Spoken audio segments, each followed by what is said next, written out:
Nakararanas tayo ng pagkawala ng serbisyo ng kuryente dahil sa gawain at rason na nakapaloob sa dalawang klase ng power interruptions.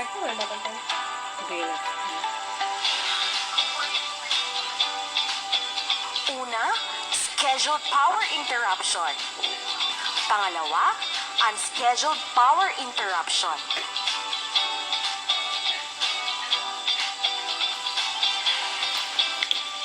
Ang scheduled power interruption ay tinakda para sa pagsasaayos o pag-upgrade ng mga pasilidad ng kuryente.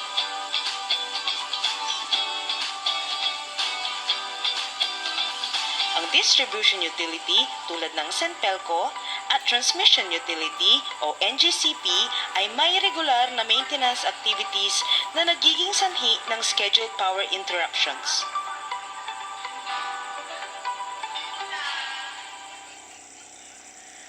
Naaapektuhan ang Senpelco sa pag-implementa ng road o bridge widening projects ng Department of Public Works and Highways.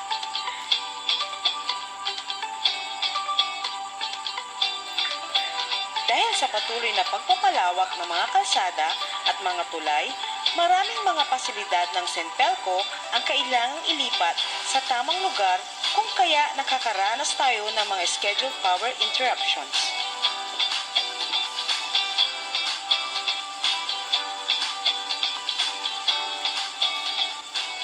Ang unscheduled power interruption naman ay ang mga di inaasahang pagkawala ng kuryente dahil sa mga sumusunod na kadahilanan.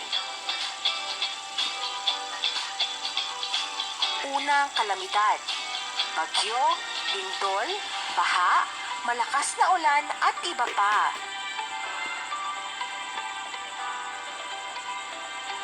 Pangalawa, aksidente. May sasakyan na nakabunggo sa ating pasilidad. Pangatlo, saranggola, ibon, ahas, tuko, at iba pang mga bagay o hayop na mapupunta sa sensitibong parte ng mga pasilidad ng linya ng kuryente.